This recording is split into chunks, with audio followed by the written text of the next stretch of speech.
Saya heran ya terhadap ustadz-ustadz Wahabi ini yang katanya belajarnya ke luar negeri. Dari yang LC, yang MA, yang doktor, semuanya itu. Kalian itu ke luar negeri, ke Arab Saudi, ke Yaman. Kalian itu ngaji, apa jadi TKI, jadi sopir. Masalah seperti ini, sepele seperti ini kalian tidak paham. Bahkan menuduh orang lain yang mengerjakannya itu adalah sebagai bid'ah dalam urusan ibadah. Padahal ini sudah dicontohkan oleh Rasulullah Sallallahu Alaihi Wasallam, Mas Bi.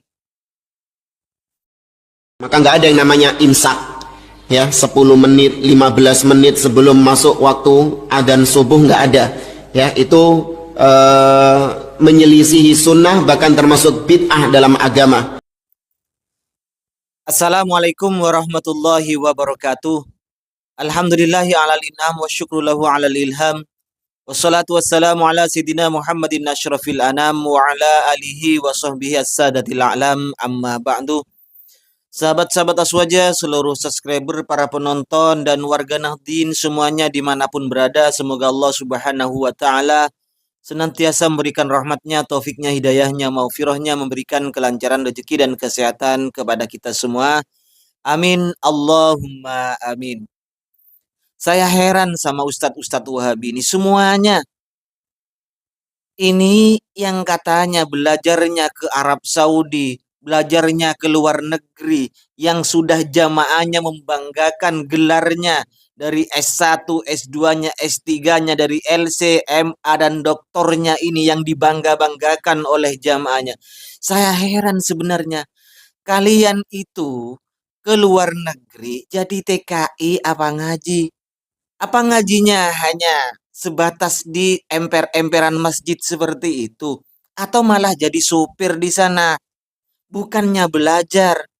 Sehingga masalah yang sekecil ini, yang lumrah seperti ini, yang gampang untuk mencarinya, Anda itu tidak tahu, bahkan menuduh ini adalah bid'ah, bahkan dalam urusan ibadah. Masalah imsak ini dituduh ini adalah suatu perkara yang baru diada-adakan dalam urusan ibadah. Sebenarnya saya sudah banyak membantah masalah imsak ini. Ustadz-ustadz Wahabi yang mempermasalahkan imsak yang katanya ini bid'ah dalam urusan ibadah karena tidak pernah dicontohkan oleh Rasulullah dan para sahabat. Kalian sebenarnya ngaji atau jadi TKI atau jadi sopir di sana ya? Sudah banyak saya membantah sebelumnya pada konten-konten sebelumnya bahwa Rasulullah Shallallahu Alaihi Wasallam ini sudah berhenti makan jeda, dan hadisnya ini di Sahih Bukhari. Lihat Anda di Sahih Bukhari itu. Di sana sudah ditanyakan ketika sahabat sahur bersama Rasulullah Shallallahu Alaihi Wasallam, kemudian ditanyakan sampai dibuat bab di sana di Sahih Bukhari, dan juga di sarahnya Fathul Bari itu ada dibuat bab babu qadrikam, bab kira-kira berapa antara sahurnya Rasulullah dengan permulaan sholat. Di situ sudah dijelaskan qadra khomsina ayatan, seukuran 50 ayat. Orang membaca 50 ayat yang sedang-sedang, tidak panjang-panjang dan tidak pendek-pendek. Ulama moderat, ulama modern mengkonvert 50 ayat ini seukuran dengan waktu 10 menit atau 15 menit. Dan di Indonesia ini dikenal namanya, di Indonesia disebut nama imsak. Jadi bukan mulai di situ berpuasa, tidak, tapi dicontohkan oleh Rasulullah. Ingat, ini Rasulullah yang memberi contoh. Katanya Anda itu mau mencontoh Rasulullah. Padahal Rasulullah sudah memberikan contoh ketika Rasulullah itu sudah sahur, berhenti, tidak makan, tidak minum, menunggu waktu sholat subuh. Ukurannya adalah 50 ayat atau sekitar 15 menit, 10 menit. Itu sudah dicontohkan dan dilakukan oleh Rasulullah. Dan orang-orang Wahabi ini menyebutnya bid'ah dalam urusan ibadah.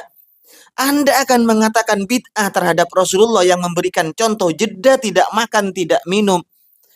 Memang permulaan puasa semuanya itu di kitab-kitab Mu'tabaroh, permulaan puasa itu dimulai dari waktu fajar sampai terbenamnya matahari. Tetapi Rasulullah mengajarkan kepada kita untuk berhenti makan, bukan mulai puasa, tapi waktu jeda, masa tengganglah. Antara sahurnya beliau 50 ayat atau sekitar 15 menit dari sahurnya, berhentinya sahur Rasulullah Shallallahu Alaihi Wasallam dengan permulaan sholat subuh itu 15 menit, Mas Bro, 50 ayat. Nah, makanya Ustadz-Ustadz Wahabi gencar mulutnya menuduh bahwa pekerjaan imsak di Indonesia ini adalah bid'ah dalam urusan ibadah. Kita paham bahwa bid'ah menurut pemahaman orang-orang Wahabi adalah bid'ah, semuanya adalah dolalah, setiap dolalah itu adalah neraka. Jadi orang-orang Indonesia yang imsak itu semuanya adalah calon-calon neraka kalau seperti itu. Anda berani mengatakan bahwa Rasulullah Shallallahu Alaihi Wasallam sesat karena sudah berhenti mengajarkan kepada kita untuk berhenti sebelum waktunya, sebelum waktu subuh itu sudah berhenti Rasulullah Shallallahu Alaihi Wasallam, tidak makan, tidak minum. Silakan baca sendiri ini. Saya sudah malas. Masih saja. Bukan hanya satu dua Ustadz-Ustadz Wahabi, hampir mayoritas semuanya Ustadz-Ustadz Wahabi mempermasalahkan yang namanya imsakiyah ini. Ngapain sih ke Arab Saudi? Ngapain kamu ke luar negeri, Mas Ustadz? Kalau hanya bahasalah yang sepele seperti ini Anda ndak ngaji, Anda ndak paham. Padahal sudah Rasulullah sendiri yang mencontohkan seperti itu. Tetapi kalau memang tidak masuk akal ke orang-orang Wahabi, dianggap ini salah untuk orang-orang Wahabi, semua dalil akan ditolak. Ini hadisnya sahih. Di Sahih Bukhari, lihat ini. Bahkan di sarananya, Ibnu Hajar Al-Asqalani sudah menjelaskan di situ. Permulaannya Rasulullah sudah berhenti makan itu adalah dimulai dari waktu sekitar 50 ayat. Ukurannya seperti itu, kira-kira 10 atau 15 menit. Begitu ya, Mas Bro. Mas Ustadz ya. Jadi ngaji lagi Anda itu. Biar tidak sudah kadung dibangga-banggakan oleh jamaahnya. Gelarnya LC, LMA, kemudian doktor. Tapi masih hal sepele seperti ini Anda tidak paham. Bahkan suka-sukanya mulut Anda dengan gampangnya menuduh pekerjaan orang lain itu adalah bid'ah yang sesat.